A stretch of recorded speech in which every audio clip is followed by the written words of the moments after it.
Welcome to Mika Amcha Yisrael. Allow me to begin once again with a question. When a person is cornered, truly cornered, does pressure always bring truth to the surface, or can it sometimes reveal something far more dangerous? Chazal tell us something astonishing about Pharaoh on the night of Makat Bechorot. The Torah says Pharaoh rose at midnight, and Rashi adds two words in Hebrew that seem completely unnecessary: from his bed. From where else would Pharaoh rise? The Kotzker Rebbe explains that Rashi is revealing something terrifying about Pharaoh's inner world. Any normal human being, any ruler, any father, knowing that the plague of the firstborn was imminent, knowing that Moshe Rabbeinu had been correct 9 times already, knowing that his own life and legacy were hanging in the balance, would have had everyone pacing in the palace, restless, terrified, unable to sleep. But Pharaoh, he went to bed. Why?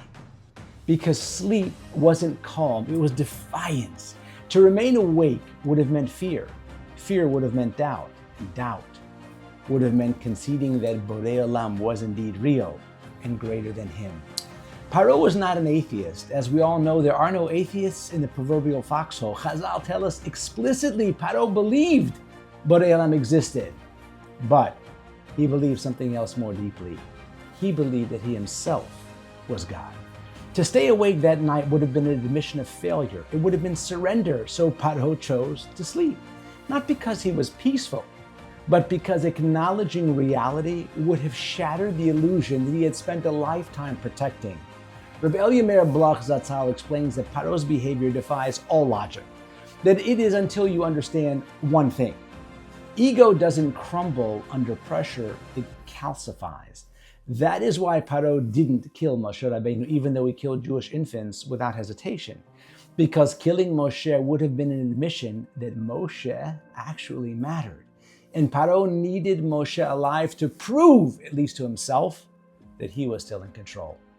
This is the chilling Torah truth. There are moments when fear humbles a person, and moments when fear hardens a person. Pharaoh shows us what happens when a human being chooses pride over truth, control over submission, and image over reality. And that is why Rashi tells us from his bed, because sometimes the most damning indictment of a person is not what they say, but what they're able to sleep through. That raises one final question. When fear closes in, what is the truest measure of strength? Protecting oneself or protecting someone else? In 1927, a fabulous Hasidic family arrived in America. Rabbi Yaakov Yisrael Twersky Zatzal, the Hornsteipel Rebbe. He was the son of Rabbi Leibel Twersky.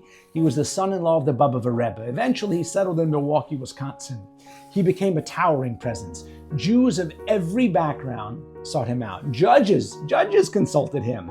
His dignity and moral clarity commanded respect far beyond his community. In the spring of 1963, the Rebbe told his sons that he had experienced a remarkable, strange vision. One morning, he woke up to see his father, his grandfather, and a third unfamiliar figure standing at the foot of his bed. And after a long silence, his father spoke and said gently, "My son, don't worry. It will be like going from one room to the next." Not long afterward, the Rebbe became ill. Doctors diagnosed him with a terrible disease in the pancreas, la'aleinu v'al kol Beit Yisrael, 2 months before his passing. The Rebbe called in his son, Rabbi Dr. Avraham Twersky, to speak to him privately. "The doctors are suggesting chemotherapy," the Rebbe said, "but I feel my strength, I feel it's fading. It won't cure me, am I right?" And his son answered honestly, "Will it cause me suffering?"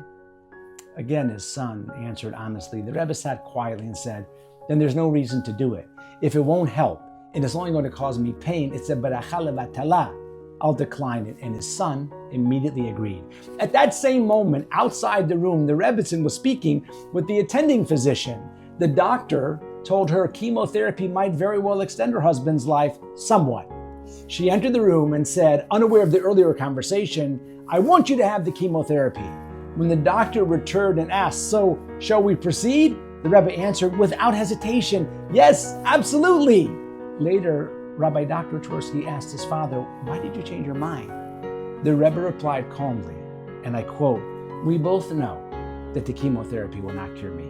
We both know it's going to cause me suffering. But if I refuse, your mother will live the rest of her life believing she could have saved me if only she had assisted harder. I don't want your mother to carry that guilt, so I will endure the pain for her sake. The Hornsteipel Rebbe passed away shortly thereafter on the 10th of Av in 5733, Zechuto Yagen Aleinu. Ladies and gentlemen, Pharaoh was a wicked Rasha, a man who knew the truth, felt the fear, and yet chose sleep so that he wouldn't have to surrender his illusion of control. That sleep wasn't neutral, it was a refusal. The Hornsteipel Rebbe was a holy tzaddik, a man who also saw reality clearly, understood the cost fully, and didn't look away from what his decision would mean. These are not two versions of the same human struggle. They're polar opposites. Pharaoh closed his eyes to protect himself from truth. The Rebbe opened his eyes and accepted reality as it was. One response hardens a person, the other refines him. And that is why the Torah records where Pharaoh was when he rose. Because sometimes the decisive difference between a Rasha and a tzaddik isn't what they say, but whether they're willing to remain awake when the truth becomes unbearable. Not to escape it, not to perform strength, but to face it. May Am Yisrael be zochet to journey through life with our eyes wide open, B'ezrat Hashem. Amen ken yiratzon. Mi ka'amcha Yisrael. Shabbat shalom u'mivorach.